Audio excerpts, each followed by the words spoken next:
Okay, last round of the tournament. This is against Charles Wang. We have the white pieces again, and d4 as we've been playing, and we get a Slav. I play knight c3, which I had sort of prepared for this tournament. Knight f6, knight f3, e6, bishop g5. I'm playing sort of the most ambitious setup with the white pieces.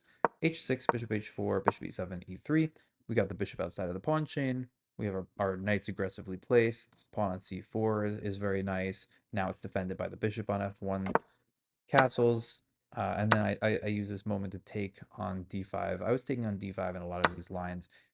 And simply e takes d5 was played. Now we enter the Carlsbad structure.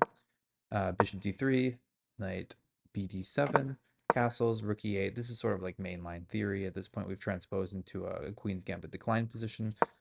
Queen c2. Now knight e4. Okay, so knight e4 I knew is the idea of for black. And I knew that in a lot of lines after knight e4, then we play with white bishop takes d4, d takes e4, and then knight d2. And we sort of have pressure on the e-pawn. Eventually, we'll play like rook e1 and f3 and maybe eventually e4. So this was all in my mind. So here I very quickly took on e7 and then took on e4. Um, However, in this position, there actually is something better, um, which I just wasn't aware about. Bishop takes e4, and if pawn takes e4, then I simply have queen takes e4, I think, which is normally not. Yeah, normally this isn't an option because you would be hanging something somewhere. Um, but here we can do this, and if bishop takes e4, bishop takes h4, then we can get out with a check. The king moves, we can take this thing, and after queen takes, we can bring the bishop back. And now we keep the light square bishop, which is our good bishop. Black is left with the bad bishop. We have to be a little bit careful, but we don't have this.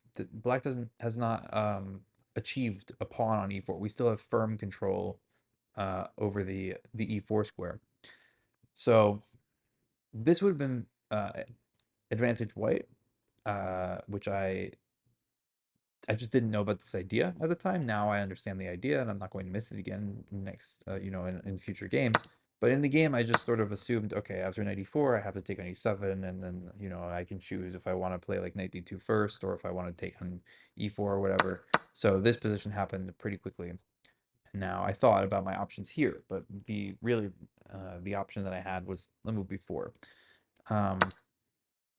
Yeah, so I take, which is also not, this structure is double-edged, but I sort of have found that I'd rather the black side of it. Yeah, so there's two options here, knight f6 or f5. Both defend the pawn. Knight f6 is the safer option because it doesn't allow checks on the diagonal, and if I ever play f3, you sort of want to be able to take it and not have your pawn sticking out like a sore thumb on f5. So knight f6 is the right move chosen.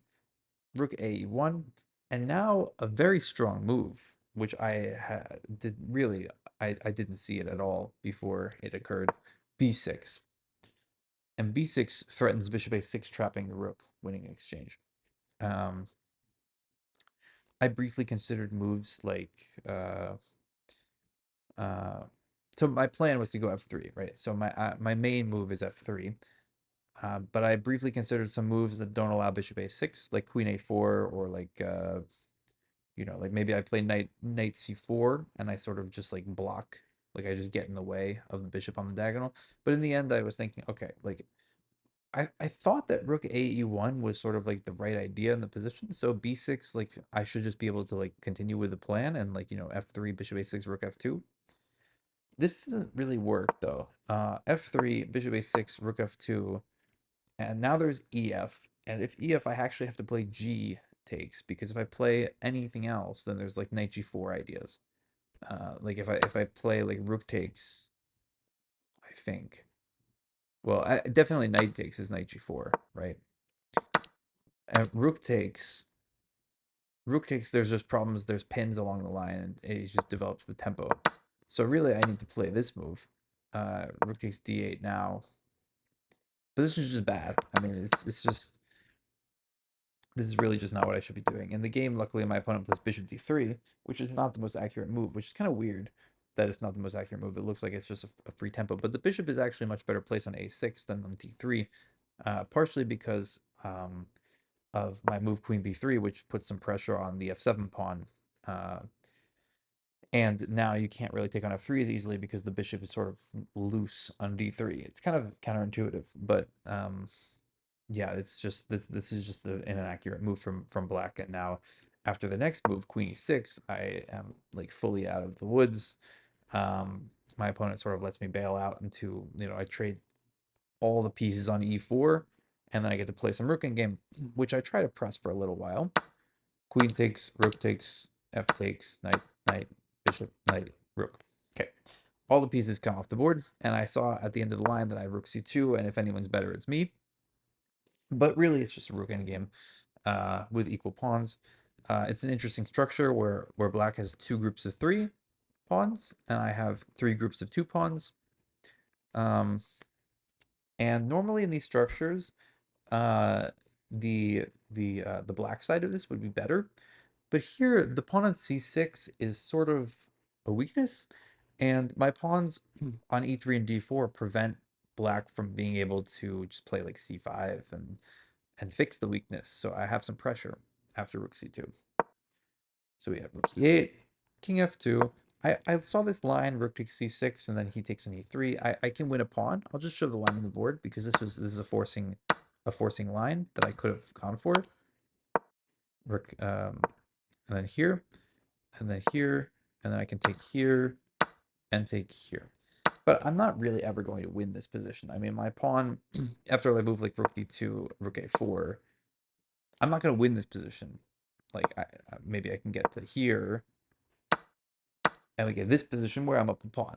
I mean, I'm the one pressing, but like this position is just a draw. So I play king f2 to try to keep the chances alive. Rook defends, rook c3, king f6, king e2, rook d6. I play king f3, which is sort of like a little trap, just a little trap. If rook d takes d4, then I have a winning tactic of rook ec1. Rook ec1 wins a rook because the rook on d4 is attacked, and it can't, and it's protecting this rook. And either square here, I'm just going to attack it with the pawns until it must move away, and I'm going to win a rook. So that was sort of a nice little trap that I set with king f3, not falling for, obviously. f5, rook ec1, rook back to e6. And so, I have won something out of this endgame. I am fully active against the weakness on c6, and he's fully passive against the weakness on c6. But it's hard to win, with just one weakness like this. It's hard to actually win a game. I've tried to create something with the flank pawns, h4, g6, a4, king f7. I play b4, a6. Now the machine originally it starts to yell like a5, but then as you let it think, it realizes that a5 is also just a draw. I play rook b1, b5, a5. I mean, I can take on b5 and try to like get the file, but I felt like I would have more chances with the advanced a pawn. If something actually does happen in the center, then the a6 pawn is more of a vulnerability. Whereas if I take, I'm probably just yes, I get the a file, but he'll just be able to block with rook e7 or rook e8, and I can't actually use the a file for anything. So I don't know. It's possible that taking is a little bit more ambitious, but I thought a5 is fine as well. King f6, rook bc1, king e7, rook c5. I'm trying to make use of the squares that I have access to. G3. Now G3, it's actually very important that black plays h5 here. And the reason is if you let me play h5, then I will actually have two weaknesses. I'll have the c6 pawn and the f5 pawn, and both will be hit, and I will be able to win that. There will be ways that I will be able to use waiting moves and zugzwang you, and eventually be able to play like rook e5. This rook comes up, and you won't be able to defend your pawns. So I saw that, but did my opponent, and h5 was played. Um, that was sort of probably the last real winning chance that I had.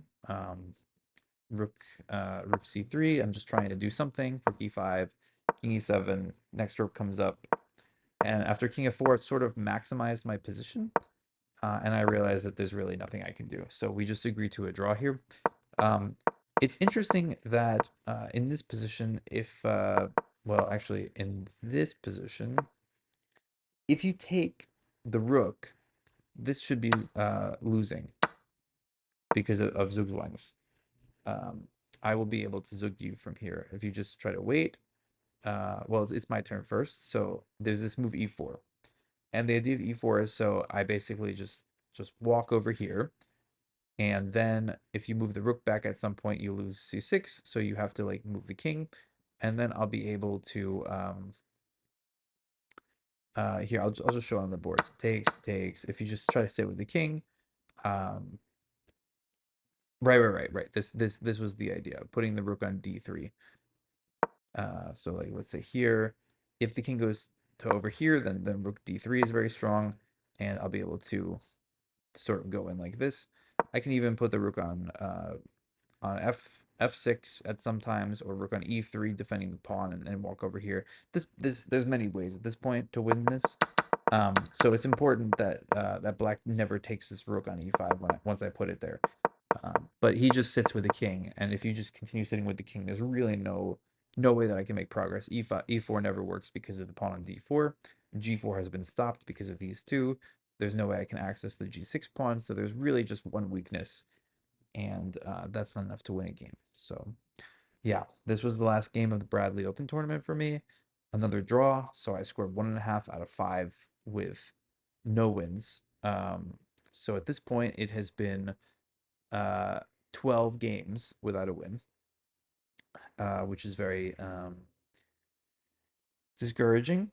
But we have Continental Open coming up. Hopefully that one can go a bit better. I don't think I played too poorly in this tournament. There were definitely misses. There were definitely moves that were inaccuracies. But for this game, for example, I would say that the only real issue that I had was just this opening idea of not playing not playing bishop takes e4 first, just sort of throwing this thing away. And yeah, bishop takes e4 here is just not a good structure, which I've sort of learned. And then the other issue that I did is f3, allowing this bishop a6, and then my opponent just sort of let me off the hook with a draw. There were many ways for black to have pressed this. But yeah, so a little bit of luck, a little bit of unluck, I guess. But they're relatively high quality games, I think. I wasn't too disappointed with my play in this tournament. It was just the results they weren't there. So yeah, hoping for better luck at a Continental Open, and I'll see you in those videos once those are made. Thank you for watching, and I'll see you next time.